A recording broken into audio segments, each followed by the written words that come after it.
Hi, I'm Marc Cuevas, and this is New Media Weekly. Today I have the privilege of speaking with Susan Miller, executive producer and writer of Anyone But Me, and creator of Bestsellers. Could you tell me about your background, what you did previously to becoming a web creator? It's 4 years ago when I didn't even know what a web series was. And I'm finding myself right now thinking, what did you do before this? What was that project you put in the drawer that you were writing?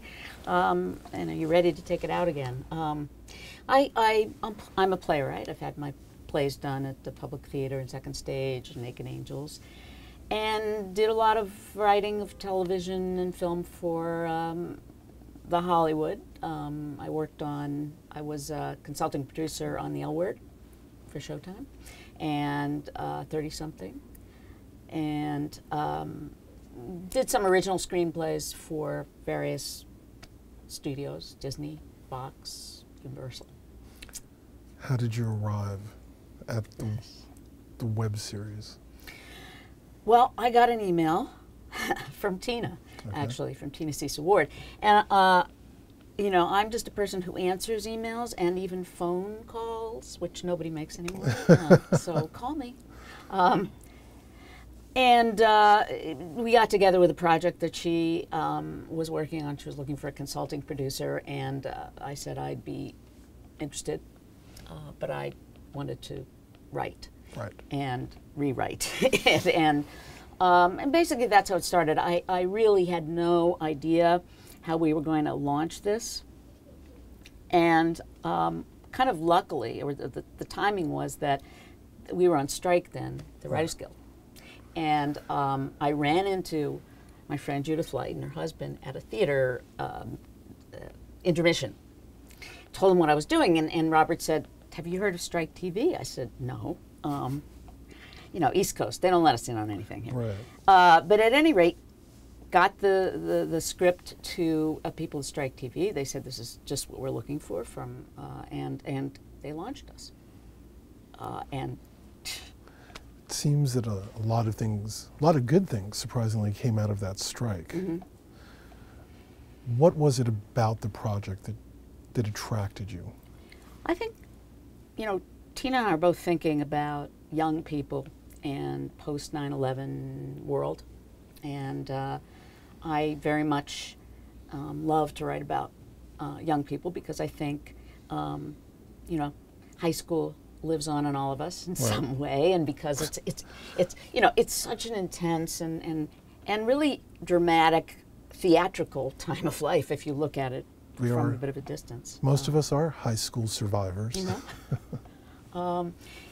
And also, I think I was really ready to do something myself, to produce and write, and it just seemed like an exciting new territory. What was one of the primary discoveries for you once you came into this new medium?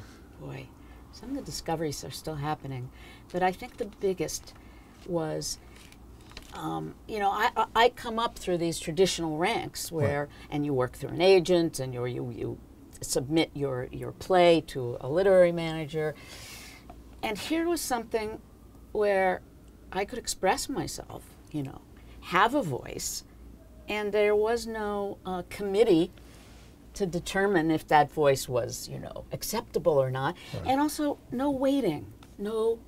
I mean, it's just kind of, it was both magical and at the same time, of course, totally consumes your energy. But I like that. Without your passion to drive it, it doesn't exist. As you remove those obstacles to your creativity, it also consolidates you as the person who's the engine. Yes.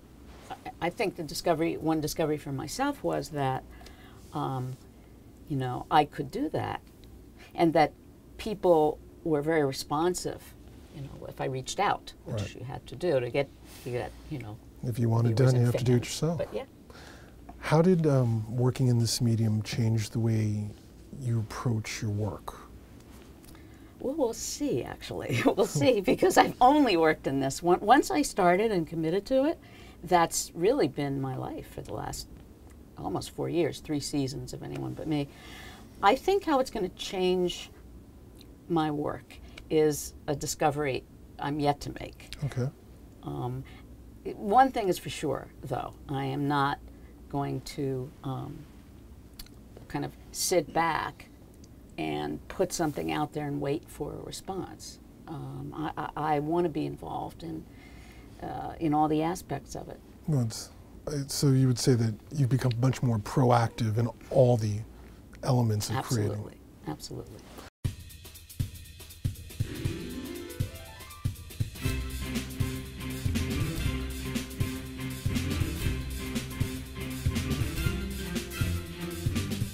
Tell me a bit about Bestsellers.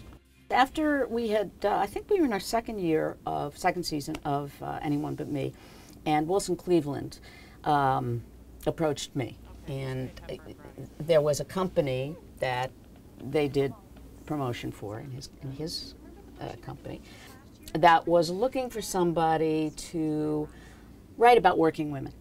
Okay. And he thought of me, and they had no idea what it was going to be. They were looking for somebody, and I said, well, I have to come up with something that's going to put people of different generations and different occupations in one room together. So I thought of the idea of a book club. They loved it. You know, they don't get much reading done in this book club. It's kind of, they call it a dramedy, whatever. But it really was, that was a lot of fun because I was writing for different generations, so I could have women, and so I could really deal with, all of those issues, and had a wonderful cast.